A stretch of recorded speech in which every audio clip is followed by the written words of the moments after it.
Thanks for joining us here on RT International. Hackers with alleged connections to China appear to have accessed the data of U.S. intelligence and military personnel once again. Details of a major hack emerged last week, but now it's feared there was a second such breach. The stolen information contains everything from eye color to financial history, leaving U.S. security personnel and their families vulnerable to these attacks. It is reported that as many as 14 million people could be affected by this hacking. And as cyber attacks on the U.S. government continue, experts are warning that the Pentagon's anti-hacking systems are also a matter of great concern. A Department of Defense official recently admitted that they are facing a cyber war and they need to vastly improve their security.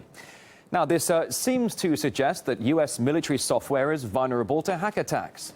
Let's take a look at some of the systems that could well be at risk. For example, one of them is called Alice, and it is used to operate aircraft, including fighter jets and drones. It's responsible for pilot communication and coordinating missions. Aircraft could be left absolutely defenseless if it is breached. Now, back in 2013, President Obama signed an executive order to improve cybersecurity. Our enemies are also seeking the ability to sabotage our power grid, our financial institutions, our air traffic control systems. We cannot look back years from now and wonder why we did nothing in the face of real threats to our security and our economy. Obama set aside $14 billion of the 2016 budget to tackle the problem. Mark Rogers, a cybersecurity expert, believes that no system is absolutely safe. I don't think they're ever going to have a completely hack-proof system because, honestly, I don't think such a thing exists anyway. I think that the military is a little bit behind the curve. One of the problems they're going to face is the best time to build security into a system is when you design it. So when you're trying to put security into a system that's already been designed, you're already behind the curve and you're already sort of losing because you're now going to have to change things that have already been put in place that are already weak, and you may not even know where those weaknesses are. And the other problem is the threat landscape is not static. It's constantly changing. There are new attacks coming out all the time. And that means you can never just say, I'll make some changes, perfect, it's secure, because within a couple of months' time, a new attack may come out that completely invalidates every change you made. In the meantime, the U.S. Army is about to start receiving redesigned uniforms. RT's In the Now has a look at exactly what's changed.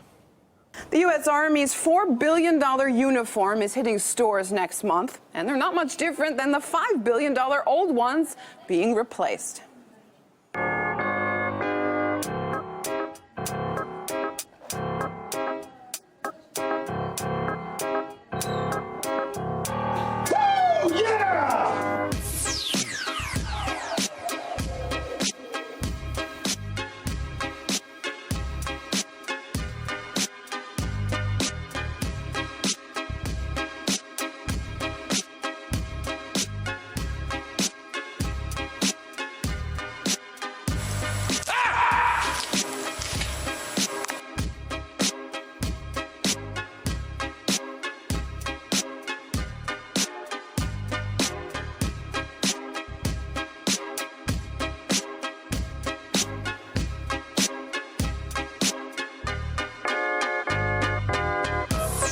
This is funny. This lure may be a civilian That's what lure this appointed is. by you at your own expense. Thanks for joining us today. The deaths of thousands of migrants trying to cross the Mediterranean to Europe has propelled the issue into the headlines. But many others choose land routes across the Balkans, and that's becoming increasingly dangerous as well. The UN Refugee Agency says men, women and children often walk for days along train tracks, facing violence as well as deadly accidents. Still, despite the dangers, the numbers are surging.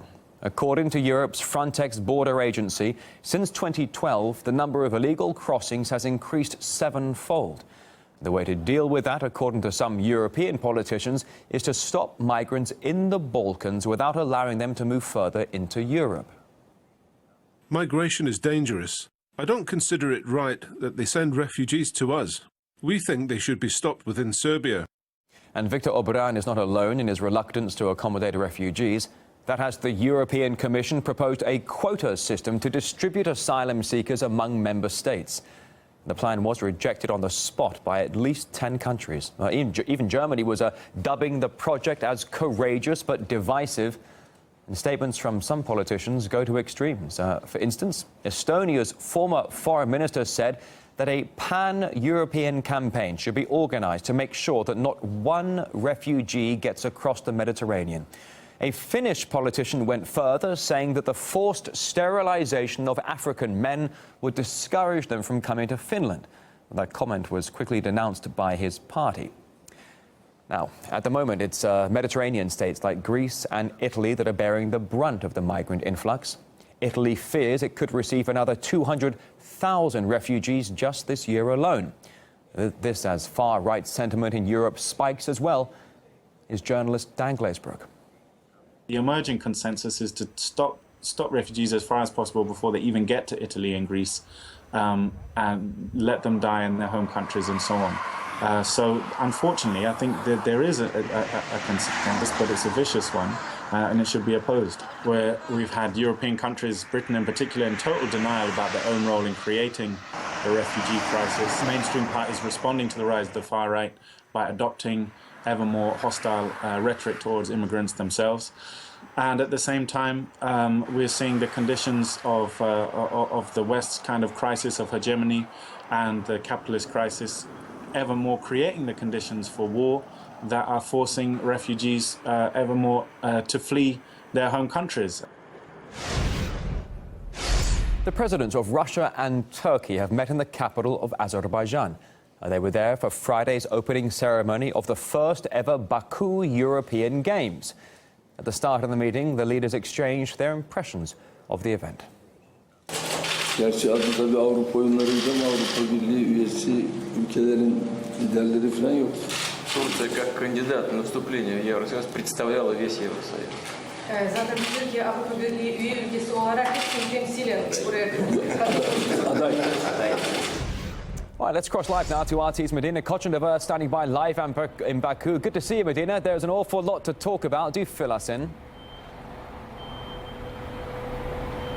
It is true. Many political leaders, athletes, and just ordinary visitors are this weekend in the city of Baku to witness the very first ever European Games. And it was quite a show last night here in the capital. A very spectacular opening ceremony followed by massive fireworks, a lavish event as well, worth around $100 million. Now, a U.S. pop star Lady Gaga performed an emotional rendition of John Lennon's classic Imagine as part of the 2-hour show. And on Saturday, the presidents of Russia and Turkey met behind closed doors. And of course, they not only discussed the current sport extravaganza in the city, but also other issues were on their agenda, including the relations in the energy sector regarding quite a new pipeline project, the Turkish Stream, which aims at delivering over 63 cubic meters of gas annually. And it is a replacement to the South Stream project and aims at securing gas deliveries to European customers. Another issue on the agenda was the current situation in Syria and quite a rapid advance of ISIS across its territory. So a lot of is happening here in the capital of Azerbaijan. All right, RT's Medina Kochandova, thanks very much for that. Now, the Games have been marred by a serious accident when a shuttle bus ploughed into a group of Austrian athletes. 2 of the 3 injured have been flown to Vienna for treatment and are now in intensive care. One of the girls suffered multiple broken bones and was put in an artificial coma following an operation. All the details of the incident right now on our website, rt.com. Also there this hour, a Russian manufacturer reveals the world's most affordable helicopter to date, able to seat 2 people resembling the shape of a dolphin. That new aircraft goes into production next year. Find out the prices on our website. Also there this hour, being made to sit all alone in a forest for causing a disturbance or having to work a shift as a school bus driver for jumping a red light. A U.S. judge comes up with some rather unconventional punishments for minor crimes.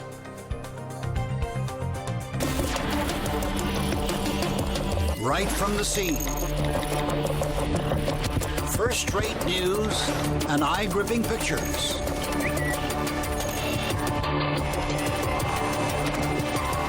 on our reporters' Twitter and Instagram.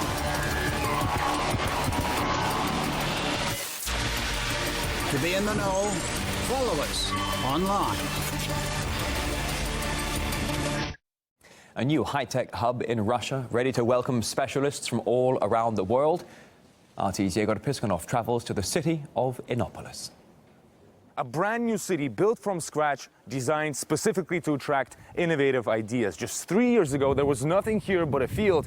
Today, Innopolis has opened its doors to specialists, setting the course to become one of the biggest centers of Russia's IT industry. We attracted faculty all over the world. We have people from Canada, from Europe, which is Eastern Europe and Western Europe. We have representatives from China, Korea, Pakistan, Australia, so we actually covered really substantially the world. The international recognition, of course, is based on the reputation of the university.